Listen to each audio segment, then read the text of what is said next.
Hey, everybody. Welcome back to Aces 53 with normally Ed Parcaut and myself, but Ed is out today. And so it's just me, myself, and I. And I'm waiting for it to go live over on Instagram too. All right, there we go.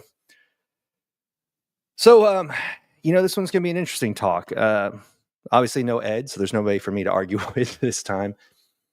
But it's also been an interesting last 24 hours. So, a mentor of mine has been having some health challenges, and we received word yesterday that not the best of outcomes with things. So I literally just got off a call right before this with a lot of us that he's impacted, talking about what an impact he's made on our life and everything else. And one of the things that kind of came up is don't wait for somebody's celebration of life or funeral or anything like that to tell people what they mean.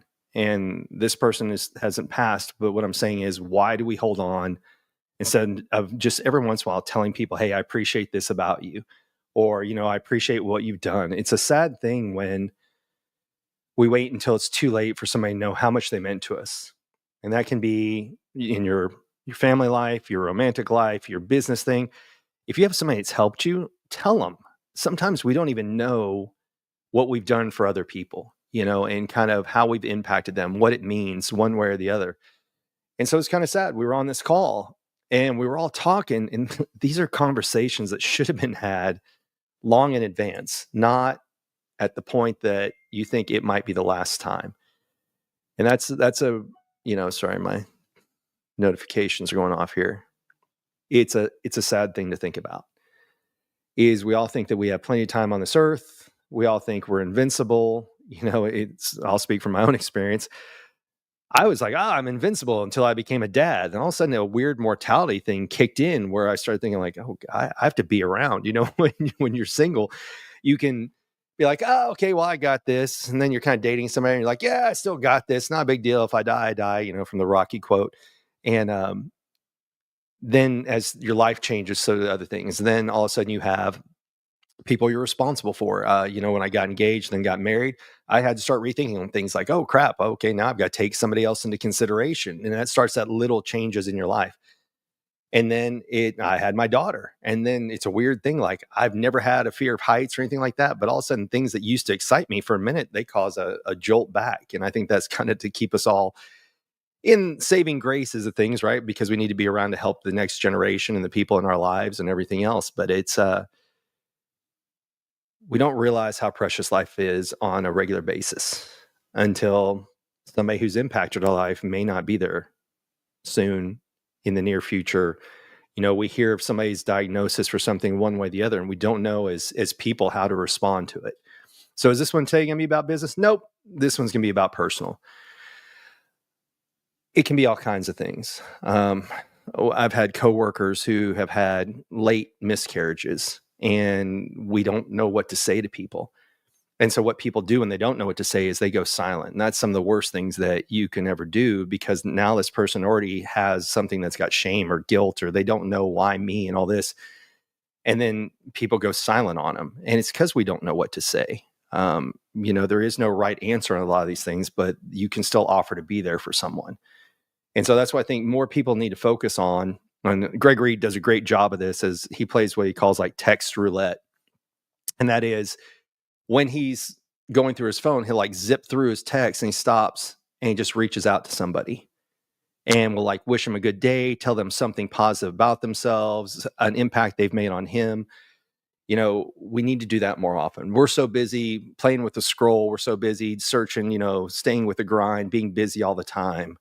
But life is precious. And it's these sad reminders of things that pop up like this, where you realize how precious it truly can be. And we really don't realize how much somebody means to us in some form or fashion until the possibility of that is gone.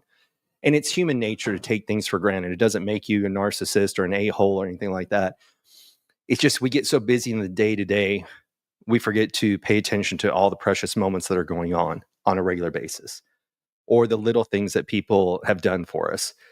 And when the stories, we were talking about this person before, and I'll share who it is on another post, but we're talking about, he didn't like you unless he harassed you.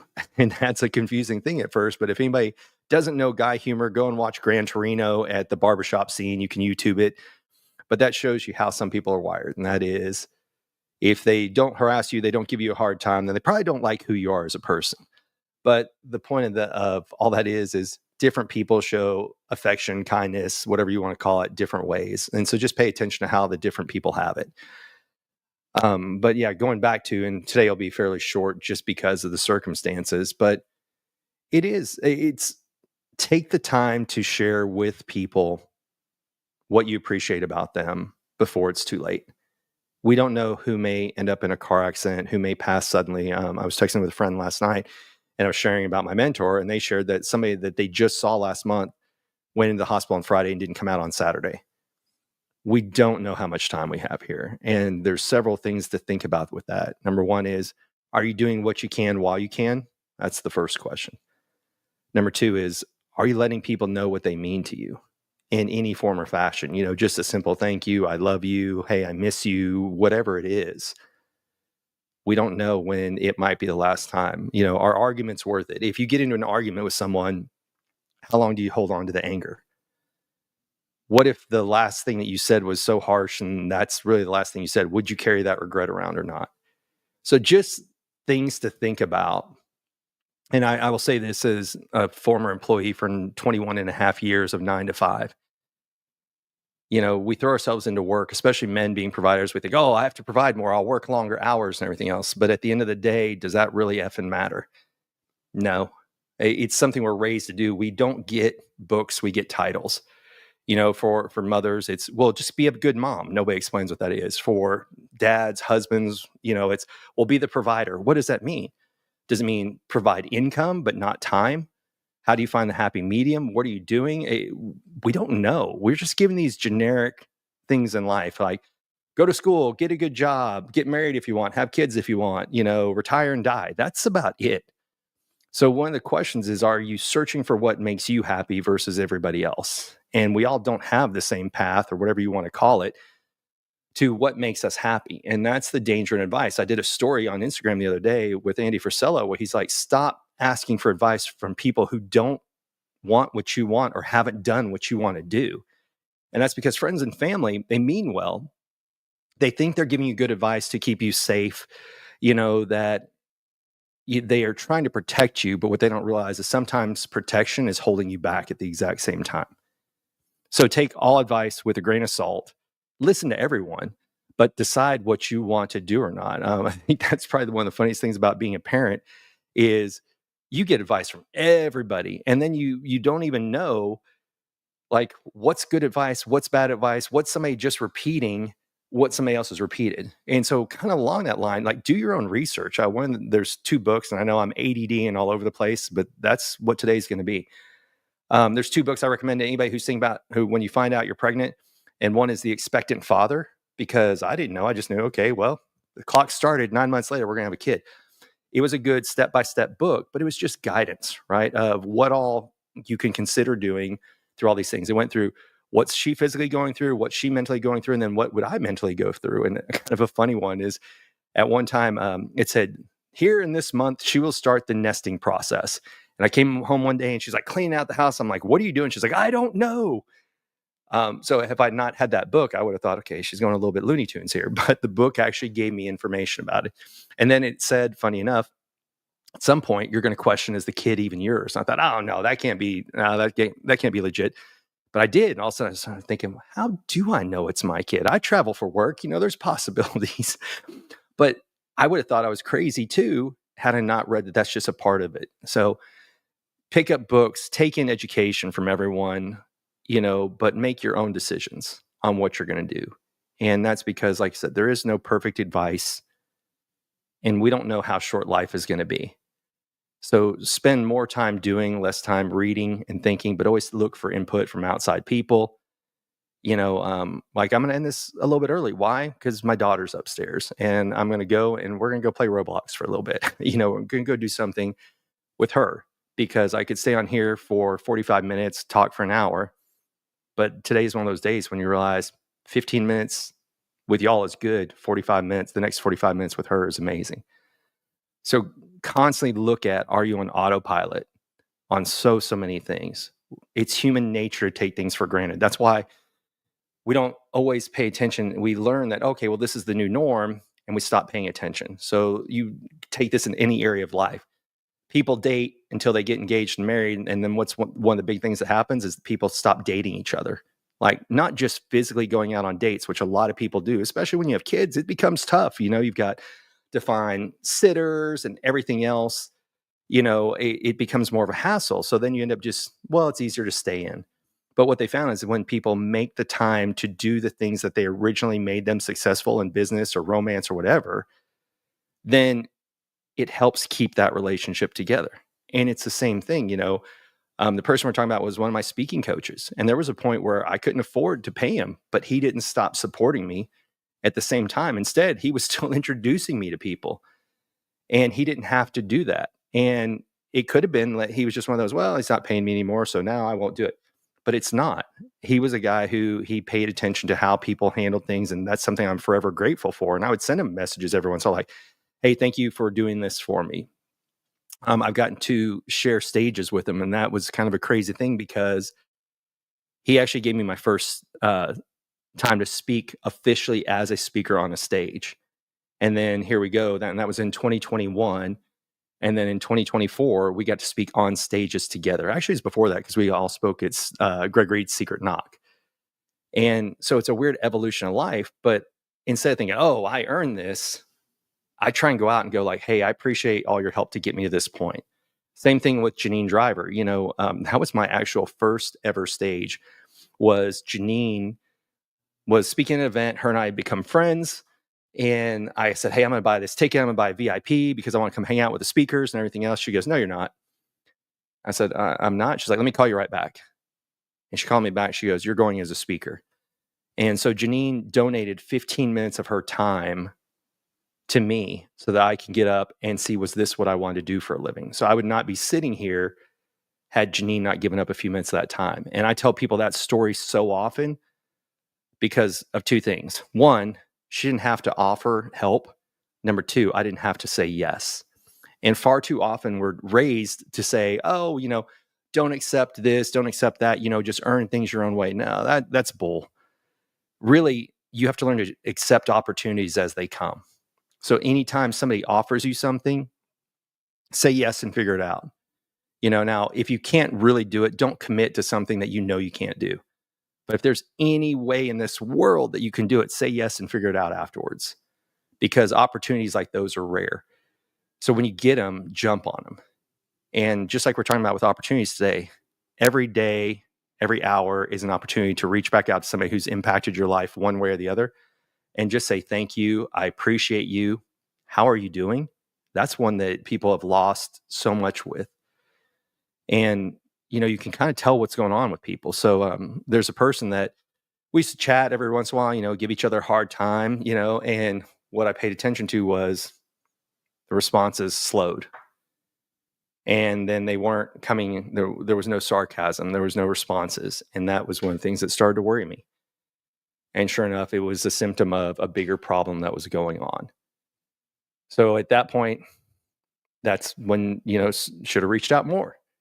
And still did. I mean, I still sent text messages and things like that. But by that point, things were starting to go on the downhill side. So again, I know I'm a little bit ADD all over the place. You should have seen the last call. We were a freaking mess. People tearing up, telling stories and everything else. So today's been one of those days of high highs and low lows because we have to appreciate how valuable life is. And we don't know how long we have. We don't know how long we have other people. So you have to make the most of every day in any way you can. It's easy to get stuck in the business world. We all have bills to pay. We all have responsibilities. We have everything else. But are we actually paying attention to life and the abilities we have in the short time that we have, what they call it, in our however many journeys around the sun we have? Talking about kiddos. So me and my ex-wife share information back and forth. And one of those is like, you have maybe 12 summers with your kids. What are you doing with them? So trying to figure out things like to take them to go do and everything. We're raised, depending on where you are. When I was raised, it was go to school, go work for a big company. You're lucky if you get 2 weeks of vacation. And if you look at where things are at now people will trade and barter, like, I'll take less pay for more time. And part of that is after COVID and everybody was locked in their houses and that we had work freedom, we realized what a kind of a crock it was that you have to go sit butts in seats to get work done. They've actually done studies where at times you actually accomplish more because of less distractions at work. Now, there are some people, look, when I first started, you already see on this call, I'm ADD.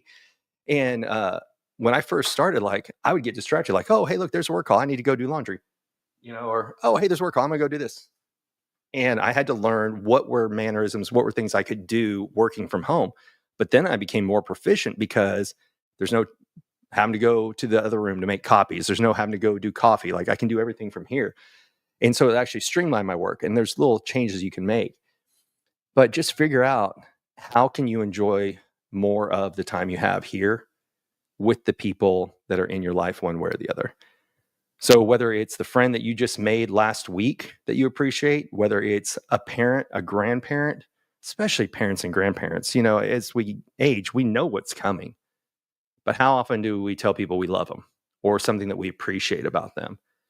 We all get nostalgic when someone's near the end, but why are we waiting till the end? I always, number one, I hate funerals. Hate funerals, especially when somebody tries to turn it into a recruiting session for something, whether it be that local church or something of that nature. Like, I'm all for gathering, but man, celebrations of life are more my jam. I want to hear stories of the people, not just sad ones. And I want the family to be able to grieve. So have a funeral if that's what you want. I'm just telling you, like, for me, when it's my time to go, celebration of life. I want people cheersing glasses, telling funny stories. I want smiles and snot everywhere, because that's the way life is supposed to be lived, is just remember the fun times we had. Now it is a hard thing. I mean, to lose, I'm very lucky I haven't lost a parent. I dread that day will come at some point. I've lost grandparents, things of that nature. But if you ever go to funerals, sometimes people get up and talk at the end. It's like, wow, I wonder if that person heard it while they were still here. And I do love celebrations of life. Like I said, it's the idea of gathering for a common purpose. And then you don't have to worry about offending someone or, what's their religion versus your religion. And, it just, where's it going to be? What do I wear? Is it a black suit? When it's a celebration of life, man, you get to see pictures, you get to hear funny stories, you get to hear just bad stories, you name it.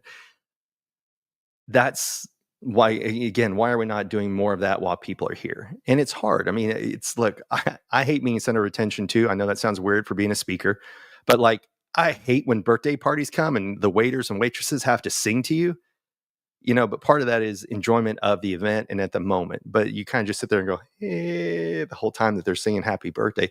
But those are memories that you're creating, right? So if anybody has given you memories that, if you watch, like, I got a kid, so we watch Disney, what's it called? Core Memories. I can't remember the name of the show, but the one where everybody's controlling the emotions behind the scenes and everything. But when they have what they call core memories, and that is something that you're going to remember for the rest of your life about this person, this good time or whatever, don't wait till somebody's funeral or celebration of life to share it with them. Like, every once in a while, just send them a picture about, like, hey, remember that time? Because it was a shared memory, and memories don't have to live in the past if they're positive ones. Now, if they're bad memories, bury that shit. And when I say that, go see a therapist, figure out how you're going to deal with it, work it out at the gym, do whatever. But if it's positive memories, keep those things alive. Keep pulling those back up, because they're fun and they remind you of bonding experiences with people. And, share them as often as you can. And that really came to me with this last call we were on right before this one. And we were telling funny stories about the person. And it's funny how we have similar stories that are yet so different at the exact same time, but it all made positive impacts in our life when we're doing it. So again, I apologize for being ADD all over the place today. Like you said, some bad news about somebody we all care about yesterday. And so it was heavy after being on the call right before this one. So the main points, kind of wrapping a bow on it, is we all don't know how much time we have here, and we don't know how much time somebody else has here. So let people know what they mean to you as often as you can, whenever they come to mind. I'm a big believer in, when in doubt, reach out, send somebody a text, give them a call, FaceTime with them, do whatever. because you don't know if it might be the last time. And I'm just as guilty as anybody else of having some major blowups and saying some things that I regret deeply. And I hope that that's not the last thing that person and I got to exchange. Hopefully we'll have time to repair things before that. But just realize life is precious, life is short. Go out and do things with the people you love. Reach out to the people that have made an impact on your life. Let them know what they've done, because sometimes we don't realize it. I was actually going through my messages when I get bored on the plane, right? Here's my another ADD. And I went back and found like a message where I went to an event in like 2012. And somebody was talking like, hey, I'm so glad you went to this event. You encouraged me to do this ropes obstacle course, because we often take for granted what we think is just us. That may be something that people see in us that's astounding that we can't see in ourselves. So if somebody walks in a room and you feel like they lighten the room, go tell that person that, because they may not realize that they have that ability. And if you could tell them and they can see it, imagine how much more they can do with it. And that can be any skill, any trait, anything in the world that you see. Tell people what you appreciate about them in the moment when you feel it. It doesn't matter if it's something you appreciate from 2 weeks ago or 2 years ago. Tell people where they are, because the last thing is saving all these stories for funerals or celebrations of life when the person's not there anymore. So anyway, sorry for the somber note today, but it is what it is, right? Life happens. This is what comes up. So it's just food for thought. And I don't know who we're going to have yet on Thursday. Ed's on vacation this week, so he's out doing manual labor. By the way, he turned older yesterday, so wish him a happy birthday if you see him, or not see him, but send it to him on Instagram. It doesn't matter. But yes, he aged yesterday, so I made sure to harass him about that. But it'll be me and a Joker on Thursday. Haven't decided who I'm going to bring yet, because, like I said, life changes a lot. So maybe after what happened today, it might be somebody different. We'll see. But once again, thanks for joining Aces 53, usually with Ed Parcaut and myself. We're here on Tuesdays and Thursdays. Tuesdays is usually Ed and I arguing like the old men from the Muppets up in the balcony at 10 a.m. Pacific, noon Central. And then on Thursdays, it's us two. Plus, we usually try to bring in a guest, a joker. And it's just somebody with a skill or talent to share, or maybe just information to share with you guys. So anyway, thanks for being here today. And again, just food for thought is time is fleeting for us all. It may be your time. It may be somebody else's. Make the best use of that time and let people know how you feel about them. So with that, everybody have a great rest of the week. Bye, y'all.